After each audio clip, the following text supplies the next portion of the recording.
One of the things that I think is interesting in the conversation about what's going on with golf at its highest competitive tiers in terms of players staying with or leaving the PGA Tour, the impact of the strategic sports group investing in the PGA Tour, creating PGA Tour enterprises, the news that came out last week. I saw an article from Rex Hargett here at Golf Channel. You can find it at nbcsports.com, where confirming that equity is going to be paid out to the players. They get vested on a 8-year cycle, but at 50% at 4 years and 75% at 6 years, and the balance at 8 years accordingly. And what that all means. And then on the other side, of course, players who have chosen to go to live, and where critics will say, well, the game has become about greed, which I think is interesting because, and maybe this is a normal discussion in the world of sport. It's just not a normal discussion in the world of golf, I can assure you. It hadn't been. But in the world of sport, maybe not so much in the world of entertainment, I do think that we as sports fans have become somewhat numb to the contracts that professional athletes are getting paid. And I'm not one of those who looks upon that and goes, well, someone is getting paid too much, because we're convenient in terms of where we make those judgments, be them economic or moral. And forget, for example, do we not have the same perspective when it comes to an entertainer? How much does Taylor Swift make per show? I saw somewhere printed media, I have no idea if it was valid, of like $10 million per show, something like that. It sounds like that could be possible. So you do a big tour and it's worth hundreds and hundreds of millions of dollars. Rolling Stones bring in hundreds of millions of dollars with their tours, for example. Okay, none of that really surprises me.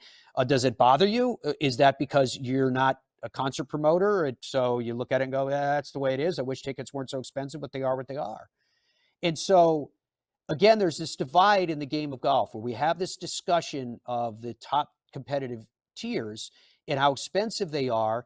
And somehow it casts a pall over the game of golf as the game of golf being something that's immensely expensive. And I look at that and say, well, wait a minute. How does the game of golf compare to other choices you could make of where you wanted to invest your time and thus your money? Right? How does the game of golf compare to a ticket to go, a ski lift ticket? $160. These are the averages. The average NFL ticket is $121. And there's people that are hearing me say that are looking on their television screen and laughing out loud right now. They're going, yeah, where are you sitting for that ticket? Concert ticket, on average, $112. You could do the same thing there. A Broadway ticket is $100. NHL ticket, again, is average $83, because all of these are average against, and that's what I'm talking about, because the nosebleed is going to bring down the average.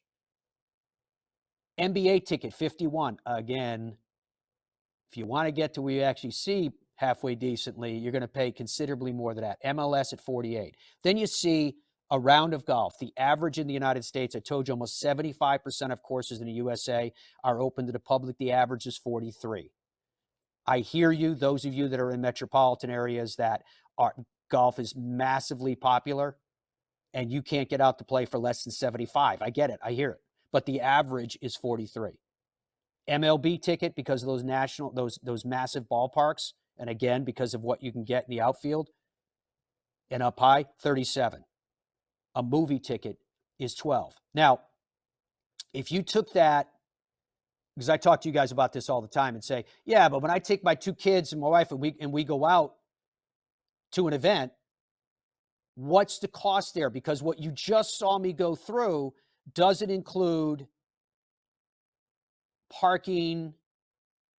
You want to get something to eat, you want to get something to drink, and all the rest. So average group cost, this is based on a family of 4. NFL $631, NHL $462. And believe me, this is the baseline.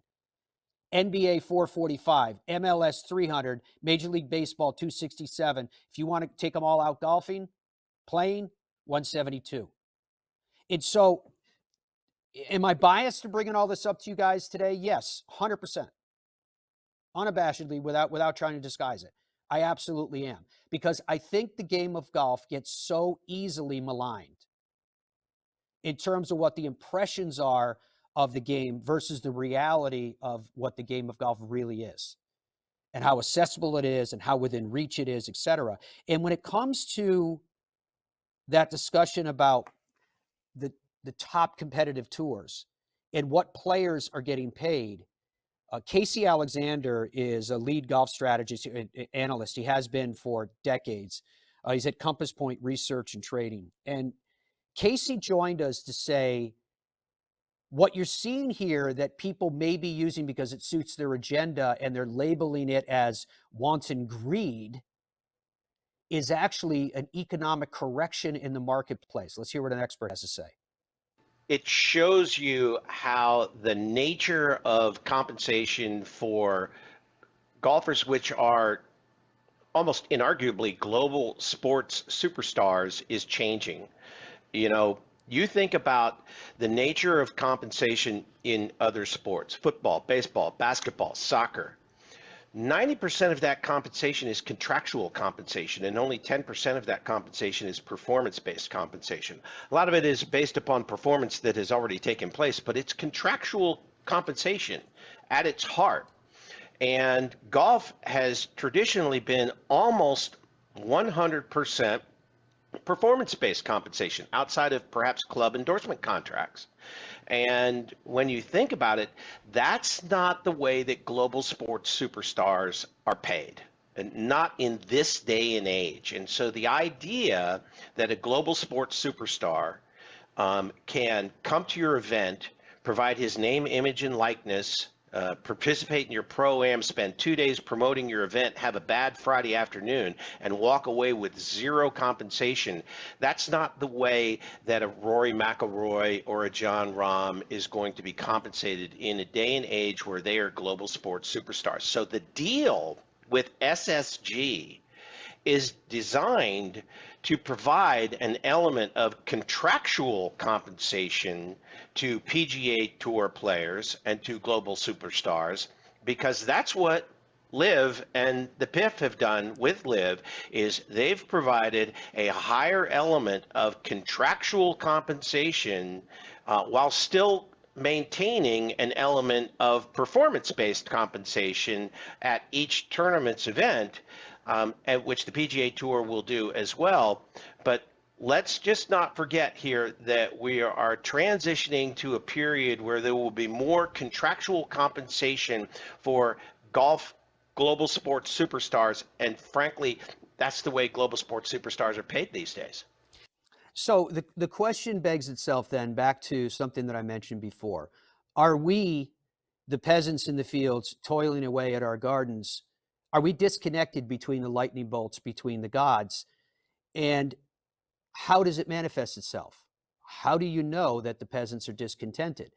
Well, a lot of people are pointing to the ratings, that ratings for the game of golf are not as high as they have been, to which one executive heard that and said, well, wait a minute, that may not be a sign of discontent. You heard Dom's question of the day. Would you rather play golf or watch golf? And 82+% are going, no, I'd rather play golf. And I can guarantee you that percentage has always been high like that if you ask somebody that question, because I think that golf is brought in as a main entree after you've had the appetizers and the fun of playing golf yourself, just like anything else. You go in to watch, if you're a huge baseball fan or hockey fan or what have you, you're usually watching it towards the end of your day.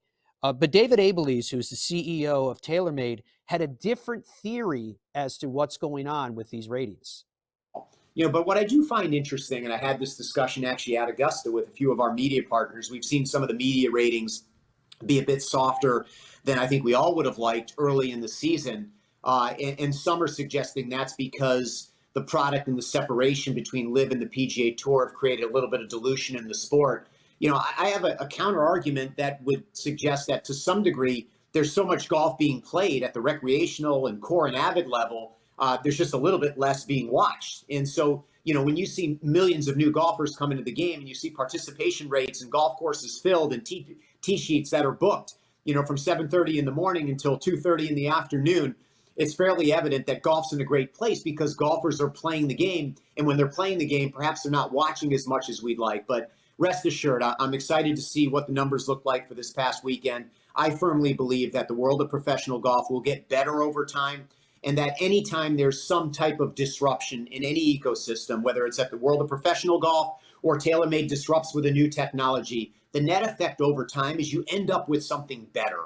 And that's a tough thing to go through. But when we look back 10 and 20 years from now, I think we will look back at this moment in time and believe that in the end, we ended up with something that was better than what we started with. And the challenge is, as you're going through that, at times it can be a bit out of balance and a bit disheartening. But I believe we'll end up in a better place. And as I mentioned earlier, we come from a very golf-optimistic viewpoint here at TaylorMade, and believe that things will continue to work toward a stronger position in the professional game over time.